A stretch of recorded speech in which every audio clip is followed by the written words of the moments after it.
Welcome, welcome, welcome, everyone, back to the Founders Only podcast, where we pick the brains of great founders to deliver actionable advice on how to be the leader of the pack. Today, I'm so excited to welcome Tyler Ryan.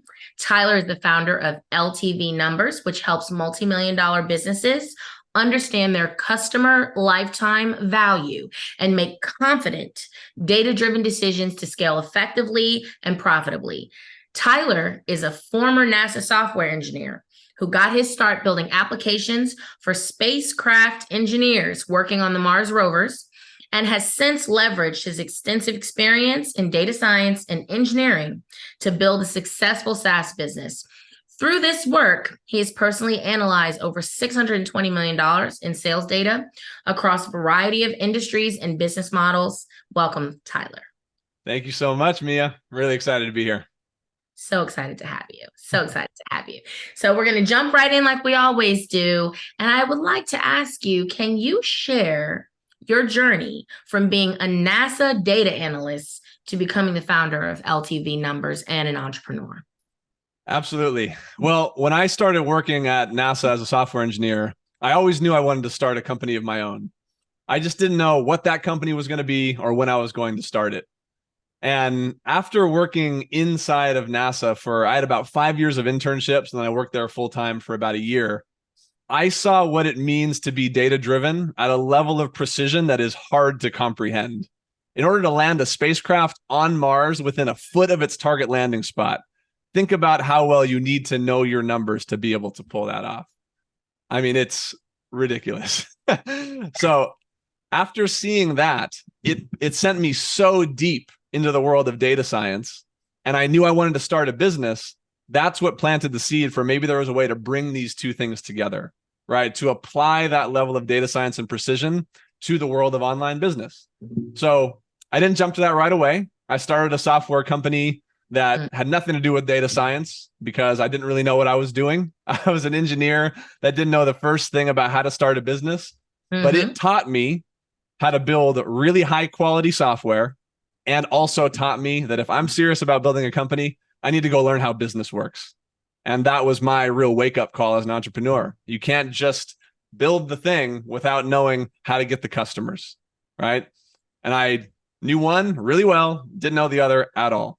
So I threw myself into the world of going to events and joining coaching programs and masterminds in order to build out that other arm of the skill set. Because because I knew if I could build the thing, but also I knew how to run the business side and I could do both, that's what would allow me to build a successful company. So through that experience, I started building out anything I could on the technology side to apply my technical background to the world of business. And that looked like building out websites, building out sales funnels, setting up automations and integrations, whatever I could do to make some money and learn, because that got me on the insides of those companies so I could see what their real pain points were. And it was through that experience, working through that technical agency for a couple of years, that I saw the same problem pop up again and again inside these businesses. And that was answering one specific question. And that is, how much can I afford to spend to acquire a customer? It's one of the most fundamental questions in business, yet it's also one of the most notoriously difficult to answer. Yes. And the answer lies in customer lifetime value, which I know is something that we're going to be diving into today. Definitely. So those of us in the marketing world and those of us who run businesses know how critical that metric LTV is. So just talk a little bit more about what that means, maybe what the formula is, what it means, and why this particular metric is so critical. So I've been working on LTV numbers for about 5 years now. And during this time, I've seen, like you said, over $500 million worth of sales data across a lot of different industries. And what I've found to be a common denominator is that the metric of customer lifetime value is just fundamentally misunderstood. People throw it around like they know what it means, but when it comes down to it, if you use it properly, it is the answer to the question, how much can I afford to spend to acquire a customer? Yes. The problem is most people don't look at LTV in the right way. They overly simplify it, and they spit out a number that you can't actually use for anything. And I'll give you a perfect example. If I just look at the total revenue in my business and the total number of customers that I have, and I Right. just divide those two numbers to get a revenue per customer number. Right. That's what many businesses look at as lifetime value. Totally. Right? Here's the problem. If I do that and that number is $100, let's say, Right. Right. it doesn't tell you how the customer got to be worth $100. Because when they first bought from you, they might have only spent $50. Mm-hmm. And then 30 days later, they spent another 10. And 60 days later, another 10, and so on and so forth. And they didn't get to be worth $100 until 6 months or a year later. If you don't know how they got there, you don't know where they started, what they were worth 30 days later, 60, 90 days later, then you don't actually have information that's going to inform how much you can spend to acquire a customer. Absolutely. Because you probably wouldn't spend $100 to acquire a customer. Absolutely. Because it would take you way too long to make the money back, right? Right. So Right. the real insight comes from being able to see how LTV evolves day by day of the customer journey. And that's the first distinction. So LTV, customer lifetime value, is a metric that has a value at day 0, starting from the day that a customer makes their first purchase. Then they have a value at day 7 and day 30 and day 60 and day 90 and so on. And then it has a different LTV curve for each product you sell, for each sales funnel you have, for each traffic source, and for each affiliate that sends you customers. So you can't even reduce it down to 1, because you might have one product that sells for $100, another product that sells for $15. Those two different products have very different LTV curves, right? And if you average everything together, you lose all the insights, because you probably wouldn't spend $100 to acquire the $15 customer, right? But you probably wouldn't spend $15 to acquire the $100 customer. Right. Right. You got to be able to separate it out. So the two distinctions are, you got to be able to do it over time. How much is the customer worth at every day of the journey? And you got to be able to do it for each product, for each funnel, and for each traffic source. With that level of distinction, then you have insights that you can draw, because you know exactly how much you can afford to spend in each case. Exactly. Not just globally average everything and killing all of the insights as a result. Right. Because if you're going to diversify your channel strategy and your spend across different channels and different products and things like that, you're basing it on how profitable the customers are over time by those sources, basically. That's right. By the sources, by the different products that you use to acquire the customers. Each of those is going to have its own LTV curve, I call it. And that's the progression and the evolution from the day 0 value, when the customer makes their first purchase, to 30 days later, 60 days, and so on. That's the LTV curve that we need to be able to see. And I'll tell you, only about 1% of businesses can actually see that. And if you know it, it can be a tremendous advantage in figuring out how much you can spend to acquire a customer. And that's what leads you to be able to spend more than your competition. That's right. Absolutely. That's right. Absolutely. So that you can spend more than your competitors in those channels, because you know that you're going to make the money back within a certain period of time based on the lifetime value evolution, so to speak. That's right. Do you mind if I share a quick story about that? Yeah, an example. Sure. So I was at an event with about 400 business owners, and there was this guy named Joel Marion on stage giving a talk titled "How to Scale Your Business 10 Times Bigger, 10 Times Faster." And if you don't know who Joel Marion is, he built a company called BioTrust from 0 to $150 million in 18 months. 18 months. Okay. The talk was how he was able to pull something so crazy like that off, right? Right.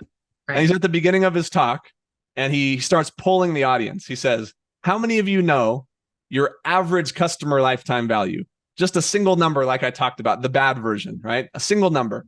And of the 400 business owners in the room, there were maybe 50, 60 hands, something like that. So he looks around the room, goes, okay, not bad.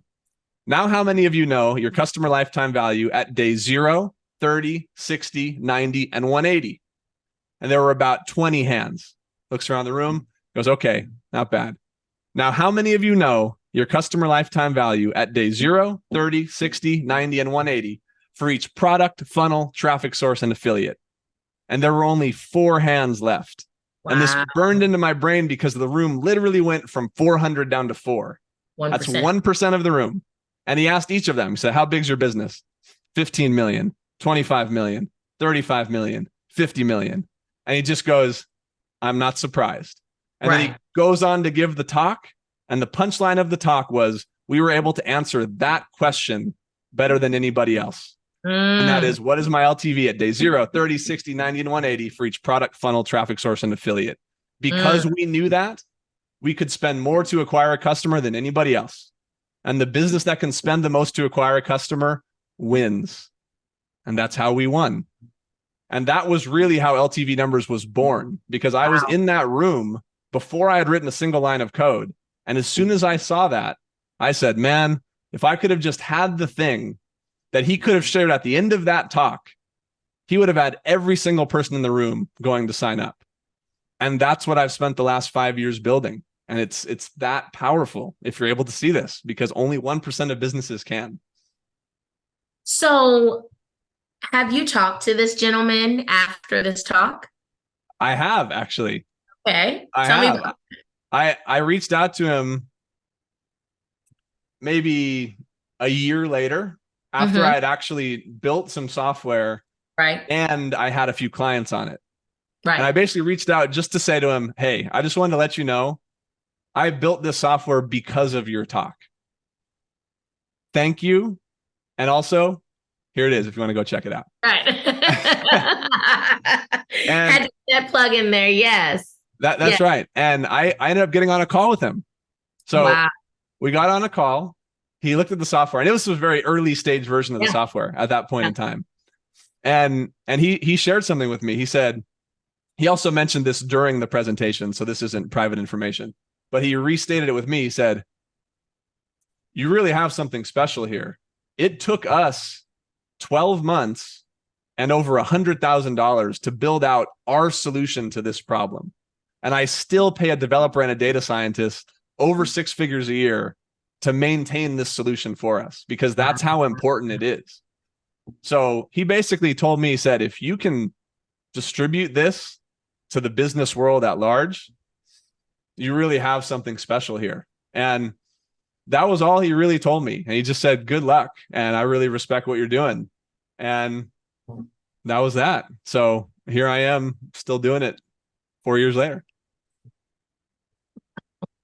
I just love hearing founder stories. There's nothing like it. It's my favorite thing in the world. It's my favorite thing in the world. Yeah. So tell me, what kinds of businesses can benefit from tracking LTV? My hypothesis on this is that it's literally any business. Okay, because here's the thing. All lifetime value really is a direct reflection of the quality of your relationship with your customer. Every business has a relationship with the customer. Every business wants customers for life. Right? No one wants customers that buy one time and never come back and buy again. If you do have that business, man, that's going to be tough to sustain and going to be tough to turn into something that lasts long term, right? You're going to be very capped on how much you can grow. So my theory is this: if you have a business and your goal is to grow as much as possible, and your goal is to create customers for life, then lifetime value is the highest leverage metric that you can track, because it is the metric that reflects your customer relationship. It is the science behind the art that is the customer journey. So if your goal is to grow a business and have customers for life, then LTV is the metric that you need to be tracking to be able to see how good of a job you're doing in building that customer relationship. Now, with that said, it works even better if you have a business that has some sort of a customer journey, right? If you only sell one product, yes, there's still an LTV component that you need to keep track of, right? You want reorders and things like that. But where it really gets powerful is if you have customers who start here, then they go here, and then they go to all of these different things that I have to offer, right? Upsell, cross-sell, over time, tracking all of that. Yes. Yeah, we call that the front end, which is the very first purchase that a customer ever makes. So whatever your customer acquisition product is, or maybe you have a few of them. And then the back end, which is everything that happens after the customer is acquired. So if you have a back end multi-product suite, you have different services that you offer, right? then your business is conducive to a customer journey. And if you have a customer journey in your business, then the LTV will be the metric that defines the quality of that customer journey. So really, it's any business who wants to grow and cares about their relationship with their customers. So I have a wild card question for you. So how does CAC payback period, CPA, how does that fit into this metric? How do they work together?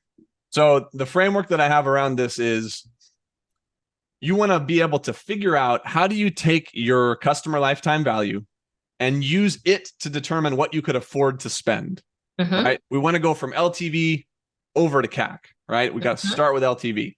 And the way that I look at it is if you know your LTV at day 0, 30, 60, and 90, okay, we have 4 numbers right there, 0, 30, 60, and 90. And let's say it's for a specific product that you're using to acquire customers. You got to keep it scoped and specific. Otherwise, a lot of these metrics lose their meaning, right? So when you know that LTV at those 4 different milestone days, it comes down to what your risk tolerance is as a business and how much cash flow you have to be able to support how long it takes you to make the money back. In my experience, if you make your money back within the first 30 days, so that means that your LTV at day 30 is actually greater than your customer acquisition cost. Right? That means you got a money printing machine. Yes. Right? You can literally float that business on a credit card and you're good to go. Just keep turning the crank. Absolutely. As soon as the customer acquisition cost gets between day 30 and 60, you probably still have some room to scale, but now we got to be a little bit more cautious, right? Right. We got to make sure that the customer acquisition cost doesn't get away from us. Otherwise, we start to get into the danger zone from a cash flow standpoint. So I look at this on a green, yellow, red scale. If your LTV day 30 is greater than your CAC, you're in the green. If your LTV between day 30 and 60 is where your CAC is landing, you're in the yellow. So keep pushing, but be careful. Then if your LTV at if your customer acquisition cost is bigger than your LTV at day 60, now you're in the danger zone, which is unless you have deep pockets or really deep cash reserves, it's going to be difficult to be able to float that customer acquisition cost. Right. Because it takes you longer than 2 months to make the money back. Right. Now, with that being said, there's really 2 sides of this equation. The first side is how do I make my LTV as high as possible, right? Because if my customer acquisition cost stays the same, but I can raise up my LTV, right, I might be able to slide myself from red to yellow to green. Okay. So that's one side of the conversation, and that has to do with customer journey optimization, which I know we're going to dive into in a little bit. The other side is driving the customer acquisition cost down, right? We want LTV up, customer acquisition cost down. Right. And we really want to be doing both of these things at all times. Right. And if you can do everything in your power to maximize LTV while driving your customer acquisition costs down, right, the gap between your CAC and whatever your LTV is at, let's say, day 60, that right there is your scaling margin. Because as you scale up, your customer acquisition cost will inevitably rise, right? You start to get into more markets, you broaden your targeting. It's just a natural progression that your customer acquisition cost is going to go up. Right. That's right. So the more margin you can create between customer acquisition cost and day 60 LTV, that's going to determine what I call the scale ceiling of your business, which is how high you can scale as a direct result of the gap between your customer acquisition cost and your day 60 LTV. The bigger that gap, the more room you have to scale. And that's how you build a highly scalable business, just like Joel Marion talked about. They weren't scaling off of average order value, right? They were scaling off of day 60 or even day 90 LTV. Their goal was just to create the biggest gap that they possibly could and then just keep turning the crank. And that's how you scale fast. Another wild card question for you. So does your platform, LTV Numbers, does it help inform which channels are working most effectively? It does.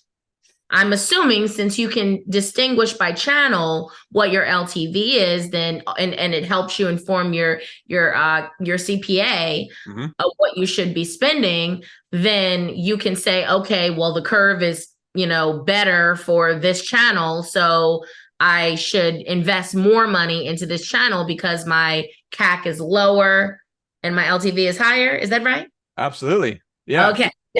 For example, let's say that you're running traffic on, you have Facebook, you got Instagram, right. you got Google, you got YouTube, right? You have 4 different platforms that you're running traffic on.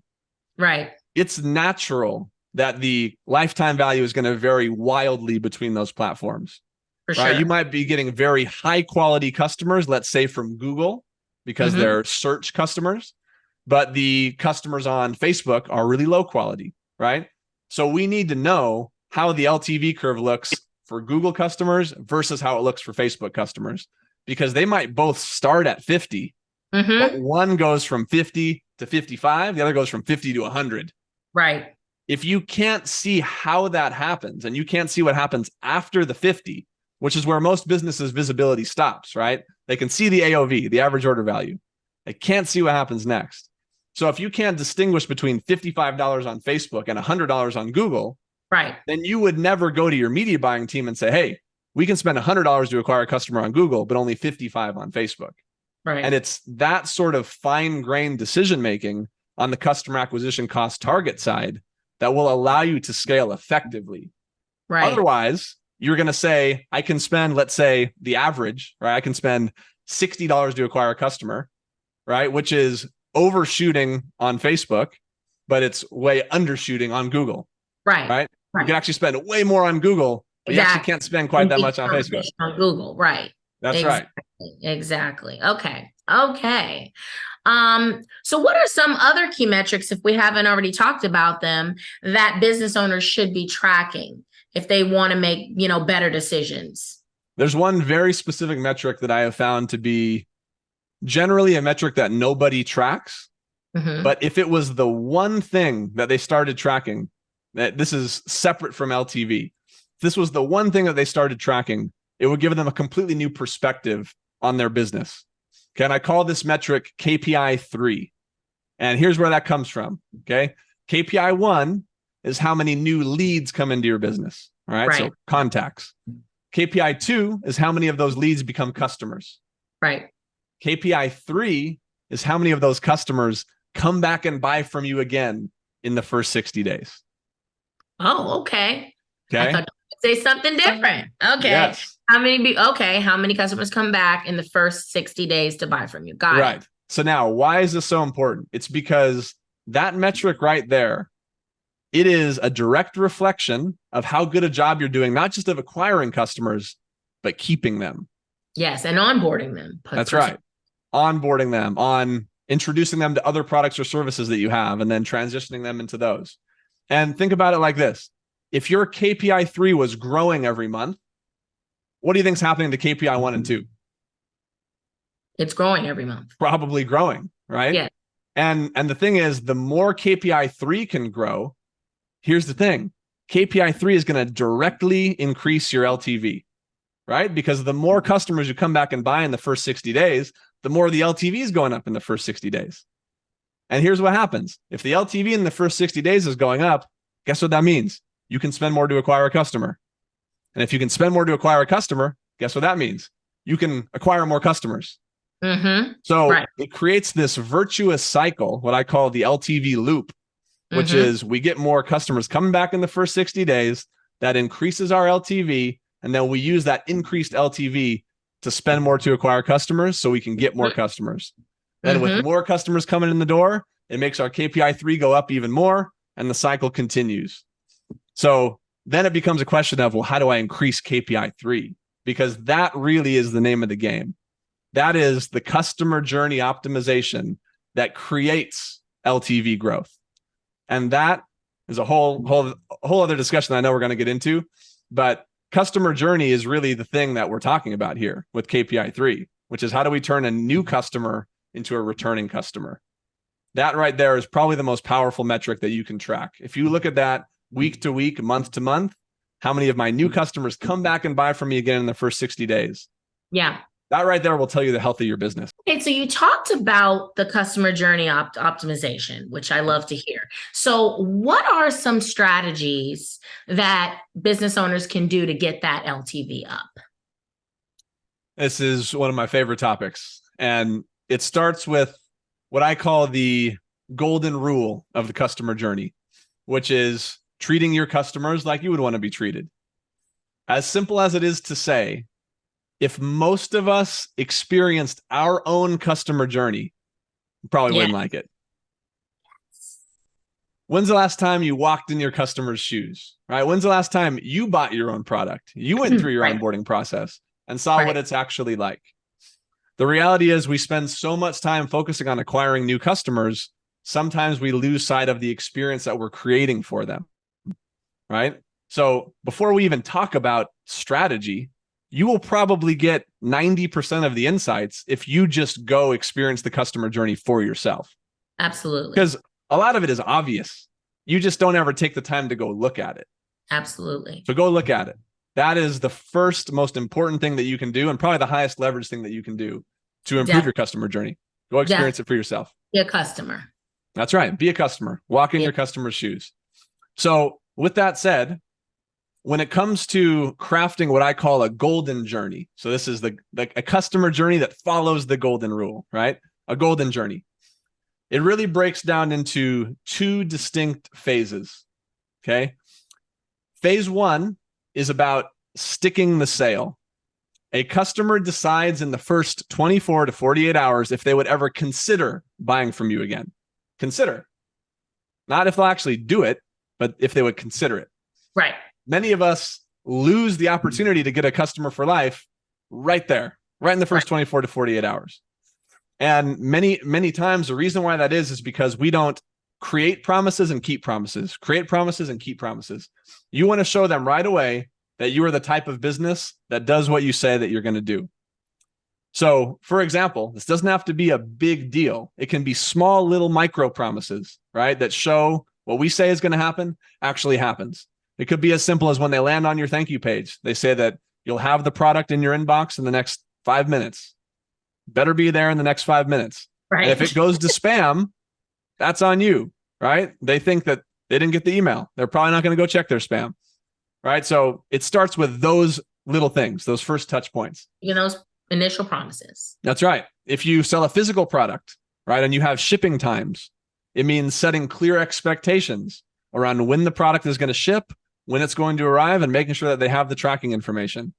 And then making sure that the product actually arrives when you say it's going to arrive. If you're marketing 3 to 5 day shipping and it takes 10 days, there's a first impression right there, right? So that's where it starts. What is the first impression that we make with our customer? Is it an impression of making a promise and keeping a promise? Okay, that's where it starts.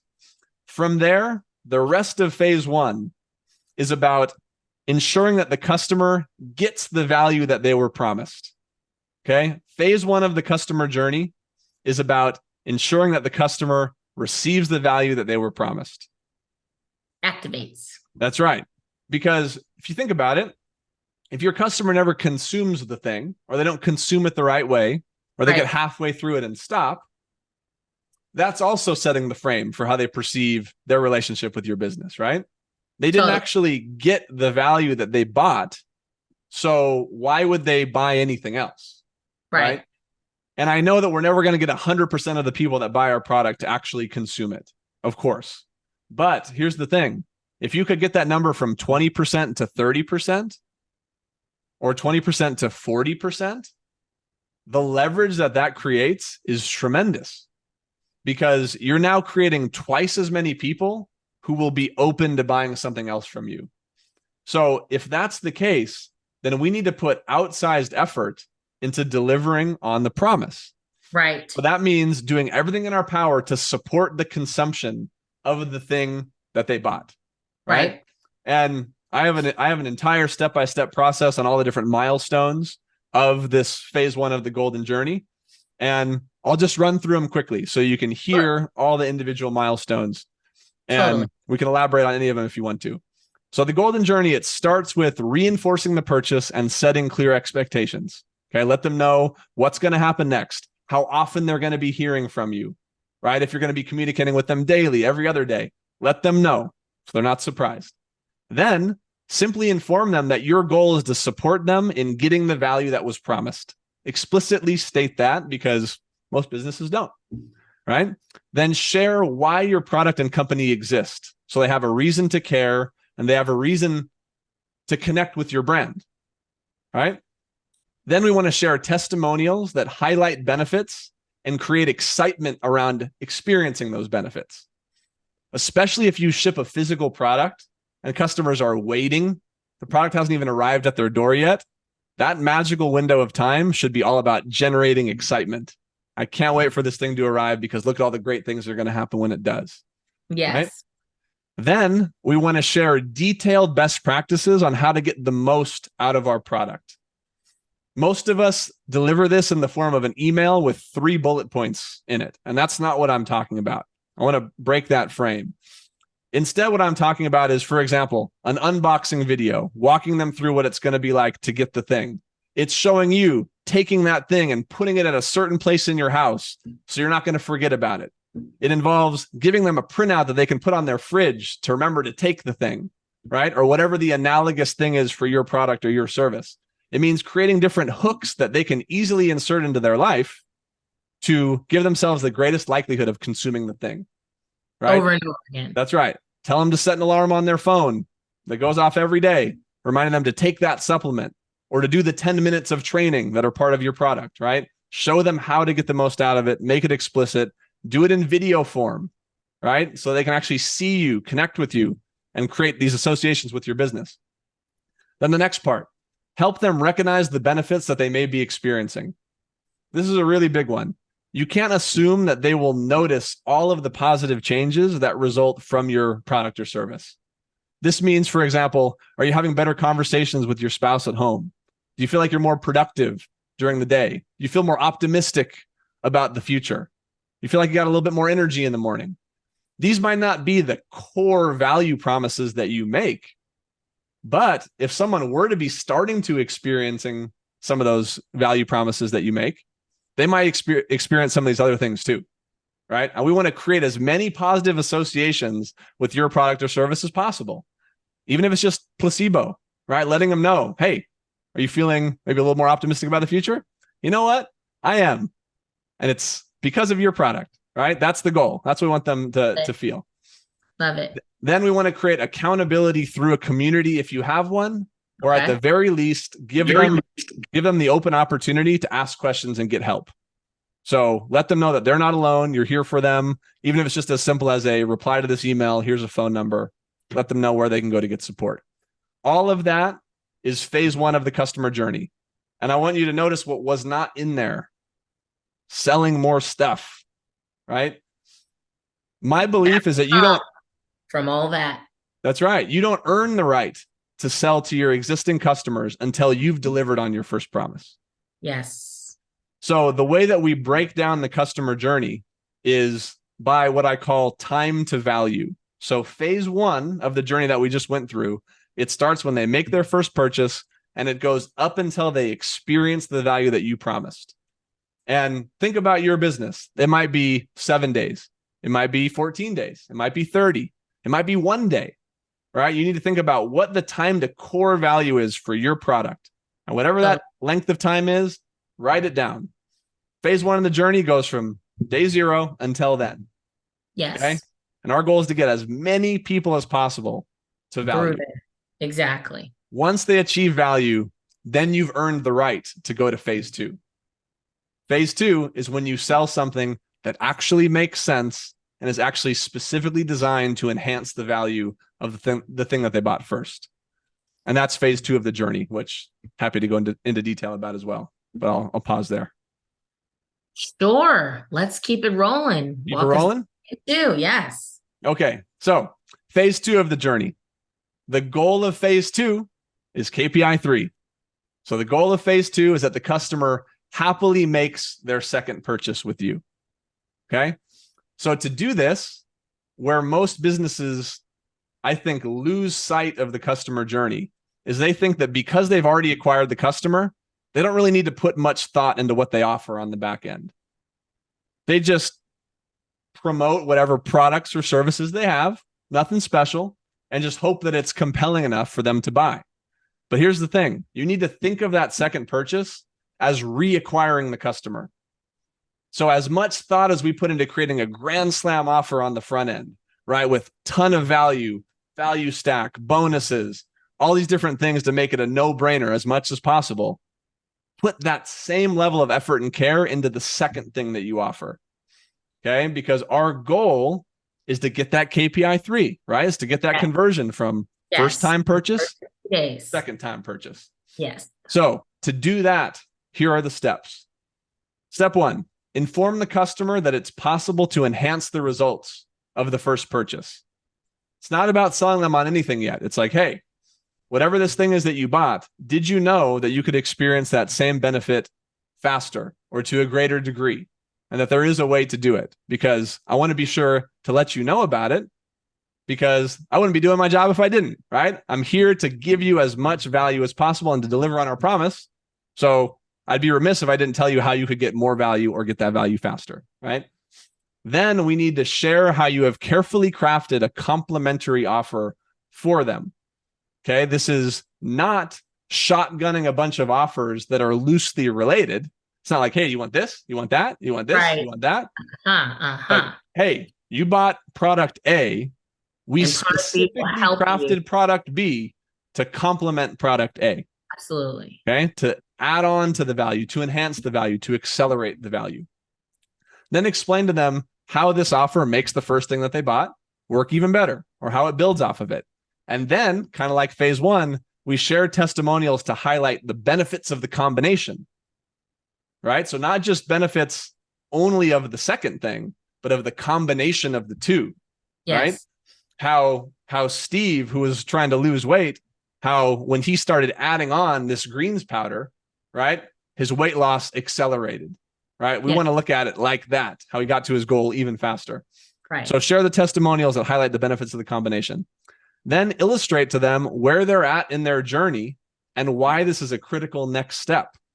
So for example, sticking with the fitness analogy, if they're now, let's say, a few weeks into their workout program and our core value is experiencing those first 5 pounds of weight loss, let's say, once we're at that point, the goal is to really make this something that lasts for a lifetime, right? But you're only 5 pounds into your journey. We're the experts, so we know that you still got a ways to go, but we're here to help you get there. So I want you to know that we're on this journey that's this long. You're right here. And here's how product B is going to help you get all the way through the rest of the journey, right? Show that you're the expert, show you know where they are, because you know the problems and the solutions better than they do. That's why you're the expert. So let them know where they're at. Then you blow them away with the value of this second offer. And think about it like this. This is a frame that I find needs to be broken for most business owners. You've already acquired the customer and you don't need to pay to acquire them again. So because of that, wouldn't it be in your best interest to maybe eat into your margins a little bit to get them to make their second purchase? Because here's the thing. If they don't make that second purchase within the first 60 days, the likelihood that they will ever buy from you again plummets into the single digits, right? But if they make purchase number 2, the likelihood of them making purchase 3 and beyond goes through the roof, right? So it's not really about just the money that you make on the second purchase. It's about customers taking the action of buying a second time. So this is where it makes sense for me to put together an incredible value offer that makes this almost a no-brainer for the customer. And if that means eating into my margins a little bit because I included a free bottle in my bundle of supplements, or because I included a free audit for this service that I provide that normally costs $1,000, do it. Because if they take you up on that, you're going to make that $1,000 back later because they bought from you a second time. Right. So then you stack as much value as you can in this second offer. Treat it just like your front end offer. Make it killer. Address all of their objections with bonuses and things that add to the value stack. And then the customer journey of phase 2 ends with them making their second purchase. And that is the golden journey. Love that, Tyler. I love that. How long did it take you to put all that together? That was magnificent. Well, I I love mean, it. I'll tell you, it took seeing $500 million worth of data to realize that this is what it looked like. Wow, that's And so amazing. I love it. what I love about it is when you hear it, it sounds obvious, right? It's like, well, of course, you take care of the customer. You don't sell until you've earned the right to by delivering on the value that you promised. And then when you sell, have it make sense. That's really what the golden journey is all I about. love how you made it so visual in your explanation of phases and steps. It's Yeah, so easy to execute and implement when you look at it that way as a I journey appreciate that. and following through with the phases and the steps. It's more actionable. It's just very actionable in that context, in that format. Awesome. Absolutely. And we call it the golden journey to make sure that you remember that it's all about the golden rule, right? At every single step of that journey, just ask yourself, what would I want at this step, right? Yes. Because that's what it's all about. What do my Yes. best customers want at this step? Yes. Walk in your customer's shoes. So, what's one book or resource or podcast that you found just profoundly impactful along the way to help you in your mindset, to help you make your business more successful, or even to help you inform this journey, this golden journey you just walked us through? Well, for me, it's a very easy one. And it's this book called The Infinite Game by Simon Sinek. Yes. Simon Sinek is an amazing speaker. He talks a lot about leadership in the world of business and beyond. If you haven't heard of him, go check his stuff out because Start with why. oh man, the things that he talks about applied to the world of business, that will make you a better leader and make you a better business owner, hands down. So he had this whole series of talks and then he made a book called The Infinite Game. And the premise behind The Infinite Game is that there are two kinds of games in the world. There are finite games and there are infinite games. Finite games have fixed players and known rules, and there's an agreed upon objective to win. So there's such a thing as winning. This is like a game of baseball, right? Or soccer or basketball. We know, we keep score. We know who's playing in the game. We know who won. We know who lost, right? Yeah. Then there are infinite games, and infinite games have known and unknown participants. So they got people you know about, and they got people you don't. The rules are always changing, and there is no objective other than to keep playing the game. In business, many of us look at what we're doing like a finite game. We think of it in terms of how do I win? How do I acquire the most customers? How do I get the highest top line revenue, right? How do I beat my competitors? Right. With that mindset, you tend to focus on the wrong things because the businesses who are truly visionary leaders are not worried about their competition. They're worried about how to keep playing this game forever. So all they care about is being better than themselves yesterday. So the infinite game and the infinite mindset when applied to business is all about thinking not in terms of how do I win, but how do I build something that will last forever? And when you think about it like that, it changes the way that you approach today, because today is not about just acquiring as many customers as possible. It's about making sure that those customers have the best possible experience so they stick around forever. And so that at the end of the day, I have a business that I'm proud of that can impact as many people as possible for as long as I want to do this thing. If you don't have the golden journey approach to your customer experience, you're playing a finite game. And the reality is that will only work for so long. You can only just acquire more customers for so long, right? Absolutely. At a certain point, it becomes about your relationship with those customers and how long they stay with you and how many customers for life you have. So with that frame of mind, it changed the way I approached my business, because when I started LTV Numbers, I kind of had that finite mindset of, oh, I'm going to work on this for a few years. I'm going to grow it. I'm going to sell it, right? And there's nothing wrong with that mindset. But now my mindset is, I don't know if I'm ever going to sell LTV Numbers. I might not. But if I approach this like I'm trying to build a company that will last forever, if I do decide to sell it, it will be a highly sellable company because I built it on principles of acquiring customers for life, on delivering a great customer experience, on maximizing my LTV, on having a golden journey. With all of those principles in place, I'm playing an infinite game with LTV numbers. And now I'm helping other businesses play an infinite game too. I'm switching the mindset from top line revenue and new customers to KPI 3 and LTV. That's the switch, in my opinion, from the finite mindset of business to the infinite mindset of business. It's those vanity metrics versus the metrics that really matter.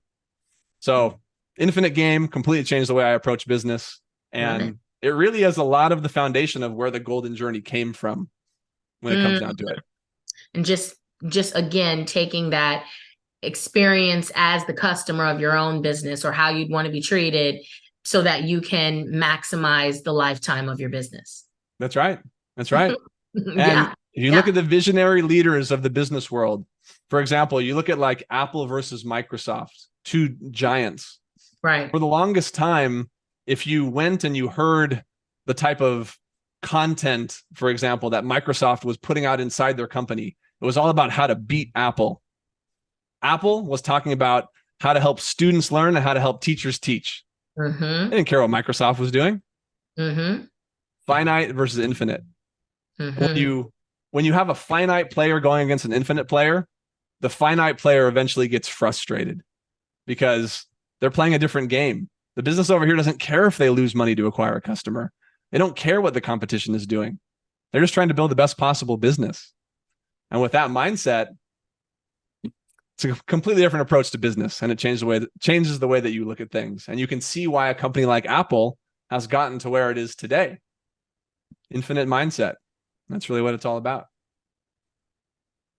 So can you tell me now, we'll wrap it up in a moment. Can you tell me some of the ways that you've generated more brand awareness and leads and customers for LTV Numbers? What is that journey like for you?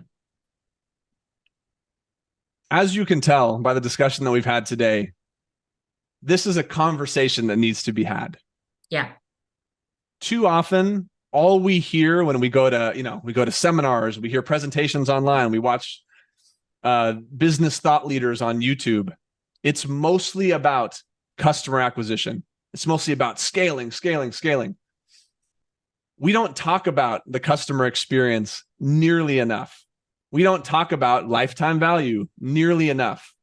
But the reality is, in today's landscape, especially with how competitive it is to acquire customers, if you don't approach it from an LTV standpoint, you're going to really struggle to acquire any customers at all, because it's getting harder and harder to be profitable on day one, right?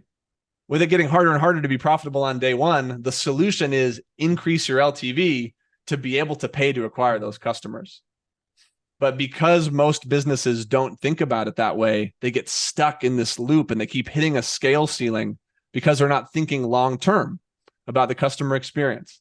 So coming back to the answer to your question, because this is a conversation that needs to be had, and I'm not just talking about some hot thing that's going to scale your business in the next 30 days, but rather something that's a fundamental shift to the way that you do business, I found that the best way to generate brand awareness and leads is to have conversations like this, to go on podcasts, to speak at events, to go to masterminds and network.